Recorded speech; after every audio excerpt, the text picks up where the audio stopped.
In all honesty, I was in the beginning of a relationship and the sex was really great.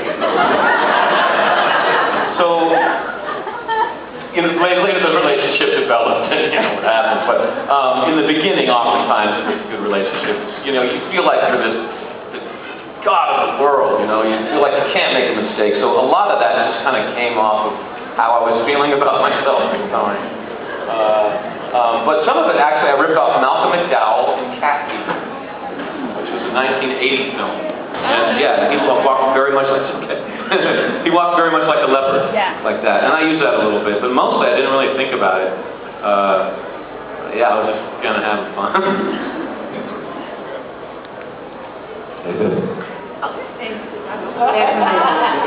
You're just the cutest thing ever. My name is Kendra, and I don't know, is there any way that we can get the first album? Like, I got the second one, but the first one, can't find it. Can't get it. Not over here. I think there might be, oh man, I don't know, man, because we sold all of those copies out. We did. What to do with new album? I love like a waterfall. That shit. Really cute. Love it. Thank you. Right on. Yeah, I got the guitarist for Wallflowers played on that. And yeah, he's the drummer for Alanis Morissette. And I paid him. So thanks for finding out.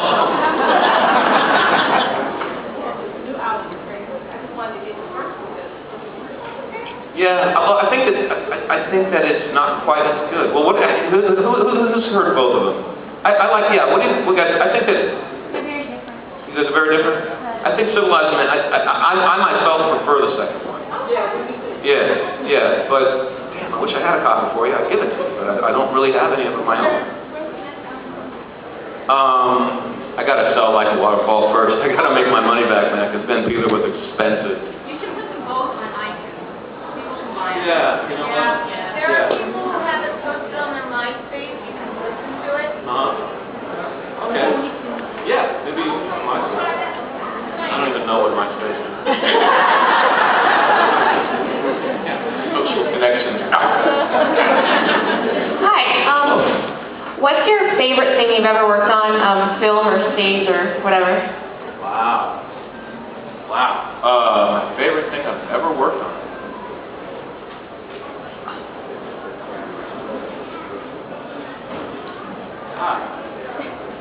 I don't know, man. There's so many wonderful things. There's so many wonderful. One of my best experiences was producing a Dr. Seuss play. I was at a theater company, and we were the first company to talk Dr. Seuss's widow into releasing the rights. Nobody had been allowed legally to perform Dr. Seuss since 1972, and we really thought it would work on stage. And we were writing letters back and forth to this woman for about 2 years, and she finally relented. And then we realized we had to actually come up with the money because we needed like 75 props, and we needed this 18-foot tall war elephant.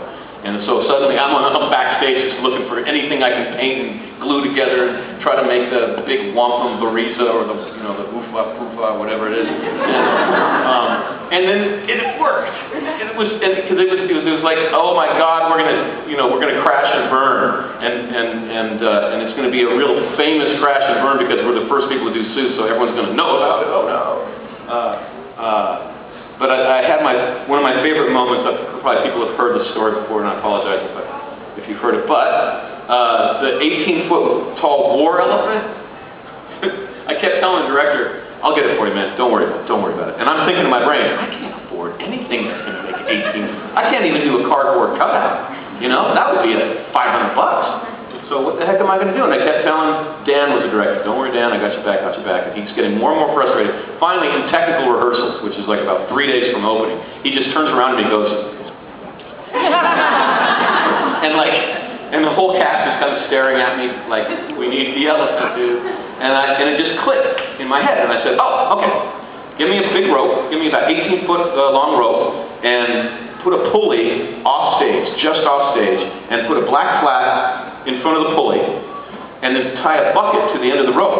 And then I got 4 actors coming on stage like this, and the rope will never be slack, right, because it's got the counterweight. And as soon as the 4 actors get on stage, I want the whole cast to go, "Ha!" like that. And we tried it, and it worked like gangbusters.